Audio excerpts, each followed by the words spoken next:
Thank you for bringing us together, Jason. I'm so grateful. Madam Speaker, I'm so grateful for this opportunity, the opportunity you've given us to be able to address one another and our country. I'm so honored to be in the presence of the Sicknick family as well. Thank you, my colleagues, but thank you especially my beloved gallery group.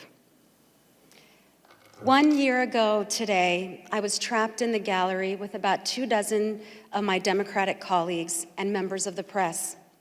In fact, I was in the final group of members and journalists who made it out of the House chamber that day.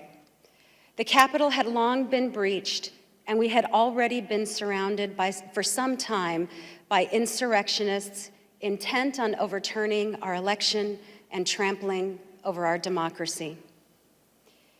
I'm standing here before you today because Capitol Police saved my life. They saved our lives. They saved our democracy. I want to say thank you to each and every one of them, each member of the DC Metro Police, each member of the Guard, for their courage, their selflessness, and their bravery. I know many of them are still hurting, especially today, and we hurt with you. I want them to know, and I'm going to speak directly to them, I want you to know how grateful many of us are. My children still have their mother because of you. My husband still has his wife because of you. My mother still has her daughter because of you. Thank you. As terrifying as the attack on our Capitol was 1 year ago today, what should be even more terrifying to each of us is just how fragile our democracy is. While media executives and social media CEOs drown in profits, their platforms continue to spread the wild and toxic misinformation that has seduced and radicalized millions of our fellow Americans.